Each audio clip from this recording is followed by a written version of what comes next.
من فضلك اضغط لايك واشترك في القناة.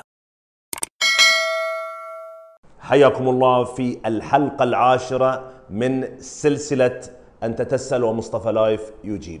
في هذا الفيديو أجيب على بعض أسئلتكم اللي وصلت لي. قبل ما أبدأ لا تنسون باللايك وبالاشتراك ورسلوا الفيديو حق من يحتاجه. بإمكانكم أنكم تكتبون لي في التعليقات أسئلتكم واستفساراتكم، إن شاء الله أحاول أني أجاوب عليها في الفيديوهات القادمة. نبدأ مع أول سؤال من الأخ عمر سعد، يقول حطوا لي قيود صفر. القيود في الرخصة في خانة اسمها قيود رقم 1 2 3 4 5 وهكذا.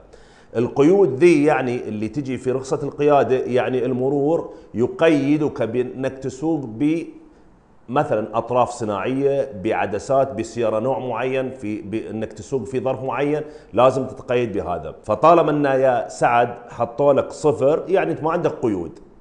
اذا بغيتوا تعرفون معاني القيود، هذا حطيت لكم اياها فوق، شوفوا ارقام القيود ومعانيها اذا موجوده في رخصكم.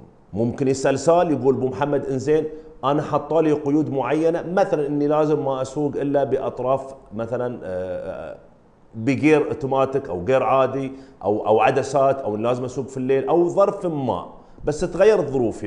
نعم بامكانك انك ترجع الى المرور وتراجعهم يغيرون لك اياها، طبعا اذا هم راوا انه فعلا يتغير او لا، على حسب تغير حالتك او ظرفك حسب القيد المقيد في رخصتك. الاخ علي البيتي او البيتي يسال يقول في الاختبار جاله مثلث احمر مثل شكل اللي فوق. هذا اللوحة يا أخ علي معناته أعطي الأولوية. غالبا تجد هاللوحة أو هالعلامة عند دخولك إلى بعض الدورات أو خروجك من شارع فرعي أو خروجك من بعض الأماكن، تلاقي ذي إذا ظهرت لك يا السائق هاللوحة ذي، هذا يعني إن انتبه مالك أولوية. الأولوية حق اللي في الشارع الآخر أو الشارع الرئيسي أو الشارع اللي أنت ستدخل إليه. وعلى فكرة ذي غالبا ما تجيكم في اختبار النظري. الأخت ريان جديدة في القيادة تقول ما هو الهدف من تحريك الدركسون قبل تشغيل السيارة؟ تقريبا أغلب السيارات إذا طفيت السيارة خلاص الدركسون يقفل، نوع من السفتي والأمان عن السرقة. فبالتالي مطلوب منك فقط تحركين الدركسون شيء بسيط عشان تشغلين السيارة. اغلب السيارات اذا ما حركت الدركسون ولو انتيفه ما راح تشتغل معاك. الاخ عبدو يسال يقول انا عندي رخصه اجنبيه ومنتهيه لها 2 سنين، هل لازم تكون ساريه؟ بس ما سالت يا اخ عبدو يعني ساريه حق ايش؟ انك تستخدمها ولا عشان تستبدلها؟ على كل حال في كل الاحوال اذا بغيت تستبدلها الى رخصه سعوديه او بغيت انك تستخدمها على حسب وضعك، فبالتالي لابد ان تكون الرخصه ساريه المفعول. جانا سؤال من احد الاخوات تسال عن اهميه وفائده القفازات الكلافز بالنسبه حق المراه. طبعا انا حقيقه شفت في كثير من دول الخليج ويمكن حتى بعض الدول الاخرى يعني ان كثير من الاخوات يسوقون بالقفازات. طبعا فكره القفازات لعله ان المراه عاده يعني جسمها ناعم، اصابعها ناعمه، بشرتها حساسه، فبالتالي يستخدمون القفازات اولا لحجب اشعه الشمس خصوصا في مناطقنا الحاره جدا، تمنع وصول الشمس الى اليد يمكن تخربها. 2 بعض الدركسون او بعض السيارات ممكن من خلال الاستخدام المكثف انها تسوق تساود شوي يدها. كذلك القفازات ممكن تمتص العرق اللي بعض الاخوات ممكن تعرق. كذلك اذا كانت بعض القفازات مريحه تريح شوي يعني عن ما تنشد العضلات. لكن أنا دائما أشوف في كثير من البلدان من النساء يسوقون بالقفازات. طبعا أسعار القفازات في السوق يتراوح من 10 ريال إلى 100 ريال، أشكال وأصناف في المواقع الإلكترونية في السوق في كل مكان.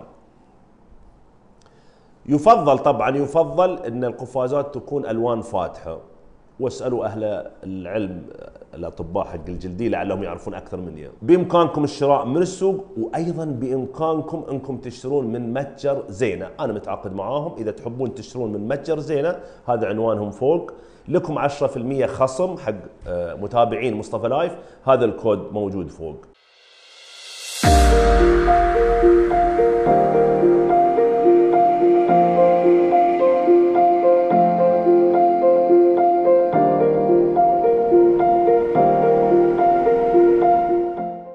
ريم تقول انها تقيمت 6 ساعات، ايش الخطوه اللي بعدها وتاخذ نظري؟